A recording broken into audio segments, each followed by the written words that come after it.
नमो मातृभूमी जिथे जन्मले मी, नमो आर्य भूमी जिथे वाढले मी, नमो धर्मभूमी जिच्या कामी, नमो धर्मभूमी जिच्या कामी, पडो देह माझा सदा ती नमामि, पडो देह माझा सदा ती नमामि.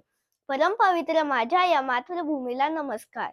मी सन्मान्य व्यासपीठ व इथे जमलेले माझे सर्व रसिक श्रोते हो, मी अक्षिता सचिन नेते आज तुमच्याशी एका अशा व्यक्तीबद्दल बोलणार आहे ज्याचा मला, तुम्हाला नाही तर संपूर्ण देशाला अभिमान आहे.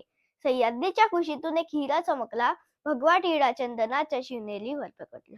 हातात घेऊन तलवार शत्रूवर गरजला, हातात घेऊन तलवार शत्रूवर गरजला, महाराष्ट्रात असा एक राजा होऊन गेला.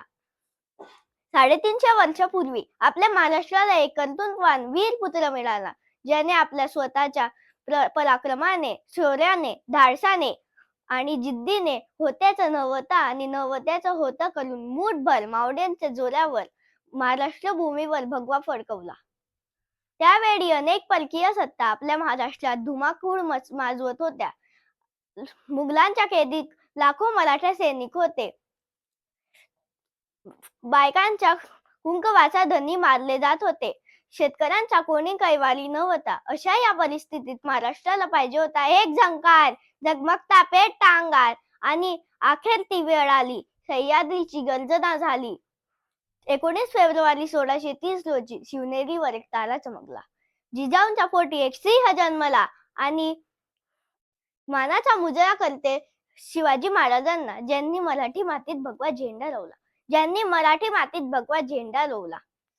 जगणारे ते मावळे होते, जागवणारा तो महाराष्ट्र होता. जगणारे ते मावळे होते, जागवणारा तो महाराष्ट्र होता. स्वतःच्या कुटुंबाला विसरून रयतेच्या मायेनं काळजी घेणारा फक्त माझा शिवबा होता, फक्त माझा शिवबा होता.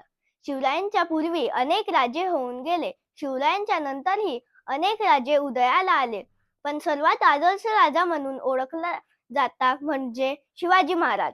याचे कारण हे की त्यांचे स्वराज्याबद्दल प्रेम, निष्ठा, पराक्रम व निष्कलंक चरित्र. शेतकऱ्यांच्या भाजीच्या देठालाही हात लागता कामा नये असं म्हणत शेतकऱ्यांवर जीवापार प्रेम करणारे व पर स्त्रीला आई समान मानणारे शिवाजी महाराज हे एकमेव प्रजादक्ष राजे होते. शिवाजी महाराज आपल्या मावळ्यांसोबतही नेहमी प्रेमाने व आपुलकीने वागत असत. ऊन, वारा, पाऊस याची तमा न बाळगता स्वतःच्या घरदाराला विसरून मावळ्यांसोबत स्वराज्यासाठी दिवस रात्र झटायचे. धन्यवाद.